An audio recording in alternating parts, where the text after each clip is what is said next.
दोस्तों, जिसने करबला पढ़ी है उसको इस जंग का रिजल्ट भी पता है और नकली मुसलमानों की असलियत भी पता है।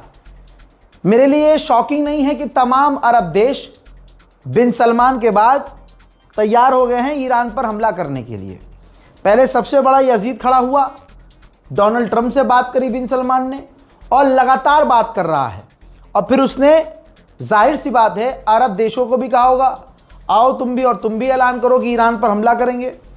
तो 4 देश हैं, देखिए, सऊदी, यूएई, बहरीन, कुवैत। इन चारों ने तो टोटल ऐलान कर दिया है ओपनली, साफ कहा है कि अगर ईरान ने हमारी एनर्जी फैसिलिटी, वाटर सप्लाई पर हमला किया तो हम पलटकर ईरान पर अमेरिका और इजराइल के साथ मिलकर हमला करेंगे। ठीक है, तो ये तो होना था, ये तो मुझे पता था और मेरे व्यूअर्स को ही पता था कि अमेरिका इजराइल का साथ एट द एंड ये देंगे। यहां तक कि आप सोचें मोहम्मद बिन सलमान की सोच क्या है। जब अमेरिका खुद डील करना चाह रहा है और अमेरिका ने खुद ईरान से कांटेक्ट किया है कि सीज फायर कर लेते हैं, तब बिन सलमान कह रहा है नहीं, मारो ईरान को। तो सोचो, एक टाइम के लिए अमेरिका सुधर सकता है, लेकिन ये मोहम्मद बिन सलमान और इसकी रिजीम और इसके मानने वाले, इसके चाहने वाले नहीं सुधर सकते। कुत्ते की दुम सीधी नहीं हो सकती, लेकिन कुत्ते की दुम काटी जा सकती है, समझदार को काफ़ी है इशारा। ठीक, अब सुनिए, मैं ये भी मानता हूं कि हाँ, अगर ईरान ने सऊदी अरब और गल्फ देशों के ऑयल फैसिलिटी जो उनकी खुद की है उस पर हमला किया, या बिजली घरों को उड़ा दिया, या पानी की सप्लाई को उड़ा दिया, जो ये ईरान का एक्शन होगा वो सही नहीं होगा। जाहिर सी बात है, अरब कितना बर्दाश्त करेगा। अरब को कुछ ना कुछ अपनी जनता के लिए कि हाँ देखो हम भी स्टैंड ले रहे हैं, है ना, उनका भी तो प्रेशर होगा अरब की आवाम का कि भैया हमारी गवर्नमेंट ने कुछ नहीं करी। और जितना झेला है अरब ने, ये ज़िंदगी भर के लिए उनके लिए ताना हो गया कि तुम्हारी औकात नहीं थी, ईरान जब बजाया जा रहा था तुम्हें, तुम कुछ कर नहीं पाए। लेकिन मुझे ईरान पर यह भी यकीन है कि ईरान कम से कम पानी पर हमला नहीं करेगा, क्योंकि मुझे पता है कि यजीद इधर है, वो हुसैनी है और हुसैनी कभी पानी बंद नहीं करेंगे। सऊदी अरब के ये पॉलिटिकल लीडर है, कमेंटेटर, इन्होंने बहुत सीधी बात कही है। जो सऊदी अरब में रहने वाले मुसलमान हैं, जो भी 4 साल 3 साल से जाके रह रहे हैं, और कहते हैं भाई सऊदी अरब बहुत अच्छा है। बेटा, सऊदी अरब की ज़मीन में कोई कमी नहीं है, सऊदी अरब की रिजीम में, सरकार के दिमाग में कमी है। अब देखिए, खुलकर सब चीज़ें सामने आ रही है। इस सऊदी अरब के नेता ने कहा है, ऑन रिकॉर्ड कहा है, कोई छुपी हुई बात नहीं, कहा कि इजराइल इलाके के लिए खतरा नहीं है, ईरान पूरे इलाके के लिए खतरा है, पूरे इलाके के लिए खतरा है। ये तुक देखिए इनका, यानी जो 2 साल से 3 साल से फिलिस्तीनियों को मार रहा है, बच्चों का कत्ल कर रहा है, और फिलिस्तीन की बच्चियों को उठाकर, औरतों को उठाकर ले जाकर उनके साथ क्या क्या करता है, मैं यहां कैमरे पे नहीं बोल सकता। वो इजराइल खतरा नहीं है सऊदी अरब के लिए, तवज्जो चाहूंगा, वो खतरा नहीं है। खतरा कौन है? वो ईरान जो एप्स्टीन फाइल वालों को पीट रहा है, जिनको इंटरनेशनल क्रिमिनल कोर्ट सजा नहीं दे पा रहा, उसको ईरान अपने दम पर बजा रहा है।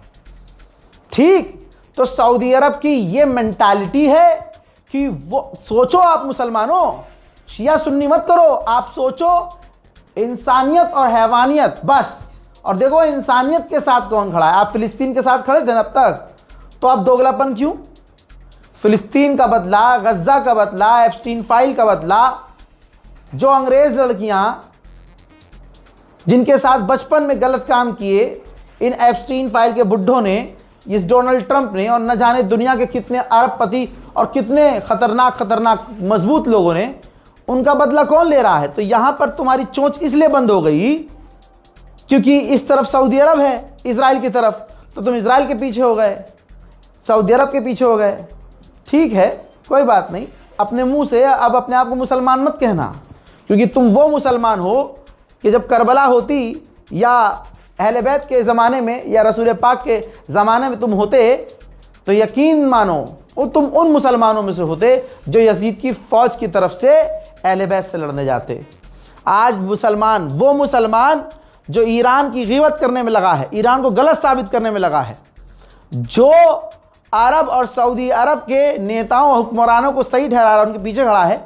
यकीन कीजिएगा उस वक्त भी यजीद ने यही तो किया था। जो मुसलमान थे उनको सोने की अशरफियां दे दी और अपने पास कर लिया। किसी को ज़मीन दे दी, उसको फिर कमांडर बना दिया। किसी को लालच दे दिया कि हुसैन का सर जो काट के लाएगा उसको मैं सोने से तौल दूंगा। किसी को लालच दे दिया जो हुसैन की उंगली काट के लाएगा मैं उसको ये इनाम दूंगा। जो अब्बास को कत्ल कर देगा मैं उसको ये दूंगा। तभी तो करबला में जिनको मारा, जिनको शहीद किया, किसी की उंगली काट ली गई अंगूठी के लिए। अंगूठी के लिए ये लालची, वो लालची मुसलमान थे। इमाम हुसैन की अंगूठी के लिए जब अंगूठी नहीं उतर रही थी तो उंगली काट दी थी। मसाइब नहीं पढ़ रहा हूं, मैं फैक्ट्स बता रहा हूं। आज भी वो मुसलमान जिंदा हैं। कौन कहता है कि यजीद की नस्ल नहीं है भाई? अरे यजीद की तरफ जो मुसलमान थे, जो यजीद की तरफ भाई लाखों की फौज गई थी ना। चलो लाखों मत बोलो, बोलो लाख फौज गई थी। अरे मैं कह रहा हूं 50,000 फौजी थे, ठीक है ना? तुम्हारी ना मेरी। 50,000 फौजी करबला में गए थे। यजीद की फौज 50,000 थी, उधर 72 थे। तो ये जो शहीद करके करबला वालों को जश्न मना रहे थे और ये वापस लौटे, जिनकी 2-2 3-3 बीवियां, भाई उनकी भी तो नस्ल बड़ी होगी। कहां बड़ी वो नस्ल? अरब में ही तो बड़ी होगी। तो आज उनकी नस्लें कहां कहां होंगी, फिक्र कीजिए। तो आज जो उनका खून जलाल मार रहा है अरब का दुख देखकर, फिलिस्तीन का दुख नहीं देख रहा है इनको दुनिया भर के मुसलमानों का दुख नहीं, इनको दुख दिख रहा है यार अरब का नुकसान हो रहा है। क्यों? क्योंकि कहीं ना कहीं इनका खून यजीदी है, गंदा खून है। और चाहे कोई शिया हो, सुन्नी हो, देवबंदी हो, बरेलवी हो, अगर ईरान का दुख उसे महसूस हो रहा है, अगर उसे फिलिस्तीन गज्जा का दुख महसूस हो रहा है और उसका खून खौल रहा है कि हां ईरान बिल्कुल सही कर रहा है और ईरान हक पर है, अगर मन में यह ख्याल आ रहा है तो मुबारक हो उन मुसलमानों को। मैं मुबारकबाद देना चाहता हूं। न तुम शिया हो, न सुन्नी हो, न बरेली हो, मेरी जान तुम हुसैनी हो, सलाम है तुम्हें। और हुसैनी होने के लिए शिया, सुन्नी, देवबंदी, बरेलवी होने की जरूरत नहीं है। हुसैनी होने के लिए जिगर में इंसानियत होने की जरूरत है। और जिसके दिल में हुसैनियत नहीं, इंसानियत नहीं, तुम सफ़ेद लबाबा पहन लो, जब्बा बांध लो, साफा लपेट लो, अरबी बोल लो, कुरान के हाफिज हो जाओ, लेकिन तुम यजीदी ही कहलाओगे, जहन्नम में ही जाओगे। दोगलापन देखो भाई। फिलिस्तीन का दर्द था, गज्जा का दर्द था, लेकिन जो गाजा के बच्चे ईरान की मिसाइलों को जाता हुआ देखकर अप्रिशिएट कर रहे हैं, ताली बजा रहे हैं, सुभान अल्लाह, ईरान सुभान अल्लाह, ईरान सुभान अल्लाह कर रहे हैं, तुम गंदी नस्लों के कीड़ों यहां बैठ के अरब का साथ दे रहे हो। क्योंकि तुम्हारे मोहल्ले का मौलवी जो ईरान के खिलाफ बोल रहा है, तुम्हारे मोहल्ले का मुफ्ती जो ईरान के खिलाफ बोल रहा है, वो इसलिए बोल रहा है क्योंकि उसको पैसा आता है सऊदी अरब से, उसका मदरसा चलता है सऊदी अरब के चंदे से, मस्जिदें उसकी बनती हैं सऊदी अरब के चंदे से। खोल दूं क्या? पूरी खोल दूंगा, परेशान हो जाओगे। इंडियन गवर्नमेंट, मोदी गवर्नमेंट मुझसे पूछेगी बेटा जरा लिस्ट ला के दे दे कौन कौन सी ऐसी मस्जिदें हैं जिनको अरब फंड करता है। फिर रोगे राजा भाई ये तो कुछ ज्यादा ही कर दिया, ज्यादा हो गया। तो औकात में रहो, औकात में रहे तमाम यजीदी। यह मत सोचना तुम बहुत ज्यादा हो, न तुम्हारा बाप करबला में जीता था, ना आज तुम जीत पाओगे। तादाद में मत जाना। मेरे जैसे करबला से मोहब्बत करने वाले ना 313 ही काफी है। अरे 313 तो ज्यादा बोल दिया। महात्मा गांधी जी की बात याद है? महात्मा गांधी ने बोला था, मैं भारत की जमीन से हूं तो सुनो, महात्मा गांधी ने बोला था मैं ये देश कब का आजाद करा लेता, जैसे हुसैन के पास 72 थे वैसे चंद अगर मेरे पास होते। लानती अरब को सपोर्ट कर रहे हैं जो कभी जिंदगी में लड़ा नहीं, हक कभी बोला नहीं। असलियत क्या है तुम्हारे बिन सलमान की? बिन सलमान की असलियत क्या है? अपने बाप दादाओं की चप्पल भी सजा के रखी है, सजा के, कि हाँ जी ये याद है उनकी, हमारे बाप दादाओं की याद है, और दुनिया में होता है। फिर इस बिन सलमान से पूछो कि ठीक है भाई, तू अपने बाप दादाओं की याद संभाल के रख रहा है, उनके मकानों को, पुरानी इमारतों को संभाल के रख रहा है, जिसे हेरिटेज कहा जाता है, पूरी दुनिया संभाल के रखती है। तो तू ये बता, तू नबी का, तू रसूल पाक सल्लल्लाहु अलैहि वसल्लम का अपने आप को मुसलमान बताता है, उसी हुजूर पाक सल्लल्लाहु अलैहि वसल्लम की बेटी जनाब फातिमा ज़हरा सलामुल्लाह अलैहा कि कब्र को किसने उजाड़ा, किसने उनके रोजे को गिराया? तुम साले अपने बाप दादाओं की चप्पलों को महल में सजा के रखते हो हराम के पिल्लो, और तुम नबी की बेटी की कब्र उजाड़ देते हो और धूप में उस कब्र को रखते हो। यह औकात है, यह तुम्हारी असलियत है। और यह मत सोचना कि हम सुन्नियों में, हम शियों में, हम देवबंदियों में यह कोई समझ नहीं रहा है। तुम्हारा प्रोपेगेंडा जो मुल्लों को पैसे देकर तुम मिंबर से हमें बांटते आए हो ना, अब तक यह दुनिया समझ चुकी है अब, क्योंकि अब सोशल मीडिया का जमाना है। आज बच्चे के पास इल्म है, वो खुद सर्च कर लेता है, वो खुद रिसर्च कर लेता है। तुम नंगे हो चुके हो, तुम नंगे हो चुके हो। मोहम्मद बिन सलमान ने ही पाकिस्तान को कहा, शहबाज शरीफ को, और ये जो पाकिस्तान का सुअर है, क्या नाम है इसका, सुअर का कमांडर जो है इसका, आसिम चुनीर, इस हराम के पिल्लों को कहा कि तुम्हारे यहां से ईरान के लिए बहुत आवाज उठ रही है, ईरान की आवाज को दबाओ, ईरान के समर्थकों को दबाओ। तो आसिम मुनीर ने वहां के शिया आलिम दीन को और कुछ अहले सुन्नत को इकट्ठा किया, क्योंकि सब एक थे, और शिया आलिम दीन से कह दिया कि ईरान के लिए ज्यादा मोहब्बत है तो तुम ईरान चले जाओ। तुम्हें पाकिस्तान के इस गंदी नाली के कीड़े आसिम मुनीर, हराम के पिल्ले, और इसकी जो मां भटकती थी इधर उधर, 4-5 लोगों के स्पर्म से मिलकर जो एक शैतान पैदा हुआ जिसका नाम आसिम मुनीर, इससे मैं कहना चाहता हूं, अबे तुझे अगर इजराइल से इतनी मोहब्बत आ रही है तो अपनी ये जितनी ये फौज है हिजड़ों की, तो ये लेके चला जा, इजराइल लेके चला जा। हजरात मोहतरम, आपको याद है जब अभी ये जंग नहीं थी, गाजा फिलिस्तीन का मामला चल रहा था, तो अमेरिका पसंद कर रहा था, पाकिस्तान बात कर रहा था कि हम अपनी गाजा में फौज भेजेंगे। दुनिया के मुसलमानों को लग रहा था कि यार ये जाएंगे तो वहां इजराइल को बचाएंगे, फिलिस्तीनियों को बचाएंगे। ना ना ना ना, इजराइलियों का तो मूत पिएगा ये पाकिस्तान, ये पाकिस्तान का आसिम मुनीर, समझे? तभी बोला था मैंने कि पाकिस्तान की फौज से अल्लाह की फौज, काय की फौज है? अल्लाह की, ये अल्लाह की फौज है। अल्लाह की फौज कैसे होती है आज ईरान ने दिखा दिया। ये दल्ले हैं, दल्लों की फौज है ये इनका दल्ला, ये आसिम मुनीर है, सौदा करता है पाकिस्तान का ये आसिम मुनीर। और ये प्रधानमंत्री शहबाज शरीफ पाकिस्तानियों की जमीन पर जो उग रहा है मिनरल, वो पैक करके लेके जाता, दिखाता है, पेश करता है आका दरबार का सुअर, जाके डोनाल्ड ट्रंप को देता है कि हमारा रेयर अर्थ मिनरल तुम्हारा है। पाकिस्तानी बेचारे बोल नहीं सकते, क्यों? बोलेंगे तो आसिम मुनीर उठवा देगा, गायब करवा देगा। भाई बड़े बड़े एंकर नहीं बोल पा रहे हैं, बड़े बड़े उलमा नहीं बोल पा रहे हैं, खुलकर नहीं बोल पा रहे हैं।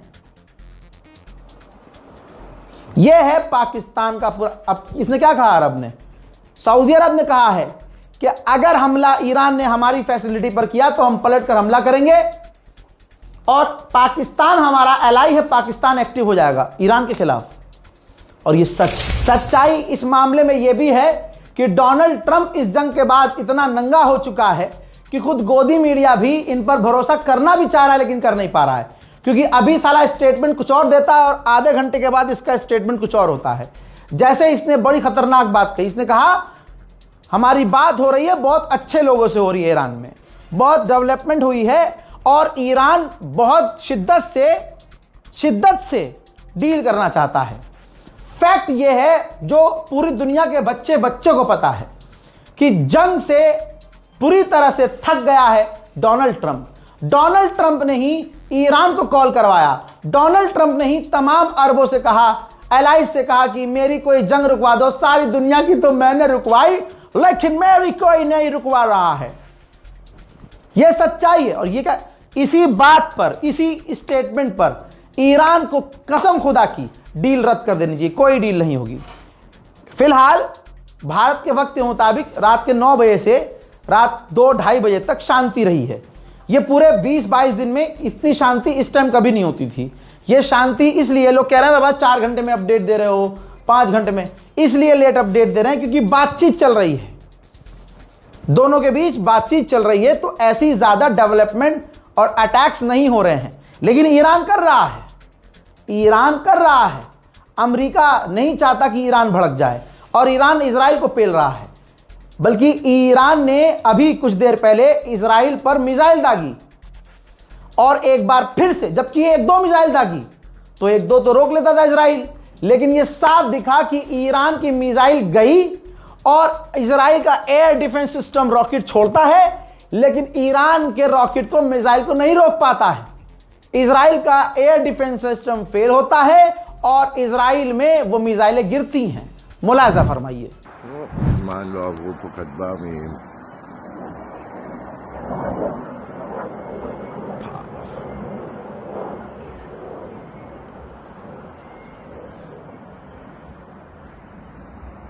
שגרת חיינו.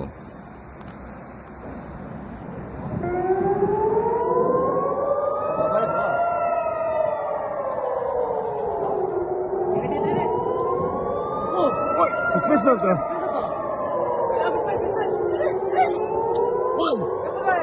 תפעילה בצפת.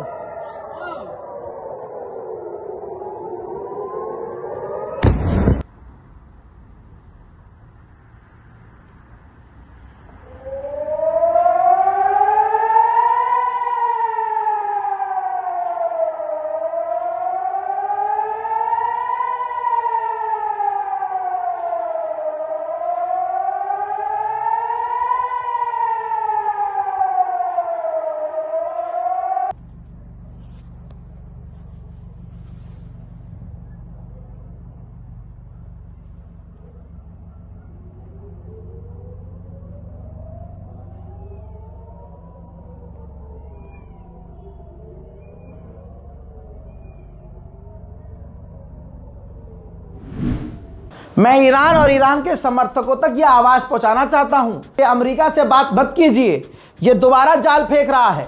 सबूत दूं मैं आपको, यह देखो, डेटा यह कह रहा है, खबर यह आ रही है कि एक तरफ अमेरिका ईरान से बात कर रहा है और दूसरी तरफ मिडिल ईस्ट में ईरान के करीब अपनी खतरनाक ऐसी फौज भेज रहा है जो दूसरे इलाकों और देशों में घुसपैठ करने में माहिर है। अगर इसके बाद भी ईरान ये सुनने के बाद भी बातचीत कर रहा है तो फिर अब मैं क्या कहूं। और मैं इतना भी मानता हूं कि जब इतनी इंफॉर्मेशन मेरे पास है तो ईरान बेवकूफ थोड़ी है, उसके पास ज्यादा ही होगी। मैं कह रहा हूं बातचीत करनी ही क्यों, फिर रिजेक्ट कर दे सीधा बातचीत। 15 शर्तें अमेरिका ने रखी हैं ईरान की, तो मैं आपको कई बार बता चुका हूं। अब मैं आपको बताऊंगा 15 शर्तों में 3 जो इंपॉर्टेंट मांग है अमेरिका की ईरान से, जो कि मेरे ख्याल से ईरान को माननी नहीं चाहिए। पहली शर्त यह है कि ईरान परमाणु बनाने का ख्वाब छोड़ दे, उसका था भी नहीं, अब होना चाहिए। दूसरी शर्त यह है कि ईरान अपना एनरिच यूरेनियम सारा उठाकर अमेरिका को दे दे। तीसरी शर्त है अमेरिका की कि ईरान जो मिसाइलें बनाता है उसकी रेंज को मिनिमम कर दे, कि अगर वो मारे भी तो ईरान बस अपने मुल्क के अंदर ही मार सके, मतलब बेतुकी डिमांड है। और जो मिसाइलें बनाता है उसकी क्वांटिटी कम करे, जैसे अभी बना रहा है 1000 तो फिर बनाए 200-250, बस इतनी। तो ये मेन मांग है और ईरान अगर इसको मान लेता है तो ईरान के समर्थकों को ही काफी बड़ा झटका लगने वाला है। अब सुनिए, इलाके के जो दूसरे देश हैं, इजिप्ट है, पाकिस्तान है और भी देश हैं, वो कोशिश कर रहे हैं कि जल्द से जल्द ईरान और अमेरिका की ऑफिशियल मीटिंग करवा दे ताकि ये मामला ठंडा हो। उधर मेरे दोस्तों डोनाल्ड ट्रंप हवाई बातें इसीलिए कह रहा हूं कि डोनाल्ड ट्रंप की बातों से चिढ़कर ईरान को तुरंत बातचीत बंद कर देनी चाहिए और जैसे पहले बजा रहा था ना वैसे बजाना चाहिए। ट्रंप ने अब फिर कहा है कि ईरान मान गया है कि वो परमाणु बनाएगा नहीं। अबे ईरान के जिनको तुमने शहीद कर दिया खामनाई, वो साफ फतवा दिए थे कि परमाणु नहीं बनाएंगे, बनाना ही नहीं है। तो ईरान तो पहले से कह रहा था परमाणु नहीं बनाएंगे, तो अब कौन सी नई बात मान ली उसने? ये तो ईरान का ही फैसला था परमाणु नहीं बनाएंगे। लेकिन ट्रंप देखिए किस तरह से मैनिपुलेट कर रहा है और हारी हुई अपनी जंग को जीतती हुई बता रहा है, डील करके भी खुद झुक भी रहा है, लेकिन दुनिया के सामने कह रहा है झुका थोड़ा ही हूं, वो तो मेरा सिक्का गिर गया था इसलिए मैंने उठाने के लिए थोड़ा झुका था। आप प्रोपेगेंडा समझिए। कह रहा है कि ईरान बहुत बेसब्री से डील करने को राजी है। बेसब्री से ईरान को ये तमाम बातों को सुनना चाहिए। Was the turning point to make you want to pursue a ceasefire? A few days ago, you said you wanted to continue bombing Iran. Now you want to pursue peace talks. Was there something that happened? The fact that they're talking to us and they're talking sense. And remember, it all starts with they cannot have a nuclear weapon. Just, I said yesterday, they said, what are the top 10? I said, well, number 1, 2, and 3 is they can't have a nuclear weapon. And they're not going to have a nuclear weapon, and we're talking about that. And I don't want to say in advance, but they've agreed they will never have a nuclear weapon. They've agreed to that. Iran को सोचना चाहिए कि Trump बयान क्या दे रहा है, और IRGC के वो स्पोक पर्सन है ना जो ज़बरदस्त बयान दे के डोनाल्ड ट्रंप की बजा रहे हैं, डोनाल्ड ट्रंप को उनको ही जवाब देना चाहिए और बातचीत बंद कर देनी चाहिए। आपको क्या लगता है? अपनी राय कमेंट में ज़रूर लिखिएगा। अरबों के बारे में आपको क्या लगता है, खासकर बिन सलमान के बारे में ज़रूर लिखिएगा और इस रिपोर्ट को शेयर कीजिए, चैनल को सब्सक्राइब कीजिए। भाई 25वां दिन है, 25 दिन में 24 घंटे में 1 घंटा 2 घंटा सो रहा हूँ। हालत बहुत खस्ता है और सिर्फ मैं नहीं, जो इस वीडियो को एडिट कर रहे हैं, जो प्रोसेस कर रहे हैं, जो मेरे न्यूज़ को वेरीफाई करने वाले लोग हैं, बहुत सारे हैं भाई, बहुत परेशान हैं, थक चुके हैं। दिमाग से आवाज़ आ रही है, कट कट चट चट, कान में से आवाज़ आ रही है। ठीक है, मेरी आवाज़ भी बैठ चुकी है। कहते हैं इंसान का जिस्म थकता है, मेरा दिमाग थक चुका है, जिस्म तो छोड़ दो। तो बस दुआ चाहिए आपसे, दुआ दीजिए। मैं शुक्रगुजार हूँ मौलाना शब्बीर वारसी का। मुझे पता चला कि ये आलिम दीन कहीं मुबारकपुर में किसी जगह तकरीर कर रहे थे और इन्होंने मेरे लिए दुआ करवाई मेंबर से। खुदा की कसम, ये जो दुआ है ना, ये मैं जानता हूँ इसकी अहमियत क्या है, और मेरे लिए मैं हमेशा भीख मांगता हूँ दुआओं की। और मैं मौलाना शब्बीर वारसी का हाथ जोड़कर शुक्रिया अदा करता हूँ कि आपने उस जिक्र में मुझे याद रखा जहाँ जिक्र सिर्फ अहले बैत का, परवरदिगार का हो रहा था, जहाँ दीनी बात हो रही थी। मुझे पूरा यकीन है कि शब्बीर वारसी साहब ने जो दुआ करवाई है और जिन लोगों ने मेरे लिए दुआ की है, उनकी दुआ बहुत काम आएगी। बस यही चंद बातें जो मेरी कमाई असली है, यही कमाई है, यही इज़्ज़त है, यही कमाई है। पैसा आज है, कल ख़त्म हो जाएगा। जो इज़्ज़त है, जो इज़्ज़त मिली है, जो दुआएं मिली हैं, ये कब्र में काम आएंगी, मेरे गुनाहों को कम करवाने में, मेरी मुसीबत आसान करवाने में। मेरा ऐसा मानना है, मेरे बाबा ने मुझे यही सिखाया है। आप लोगों से गुजारिश है, मौलाना शब्बीर वारसी का भी मैं शुक्रगुजार हूँ, तमाम उन उलमाओं का जो ईरान में, इराक़ में, नजफ़ में, तेहरान में, हिंदुस्तान के किसी कोने में, गांव देहात में, जो भी आलिम दीन मेरे लिए दुआ कर रहा है, करवा रहा है, दिल से मैं उनका शुक्रिया अदा कर रहा हूँ, हाथ जोड़कर बहुत बहुत शुक्रिया। और मैं परफेक्ट नहीं हूँ, मेरी वीडियोज़ में लैंग्वेज ऐसी नहीं होती है कि एक आलिम दीन सुने, लेकिन मैं कंट्रोल करने की कोशिश करता हूँ। और एक चीज़ बता देता हूँ, वो जो चीज़ मैं करता हूँ वही USP है, मेरी ऑडियंस को वही पसंद है।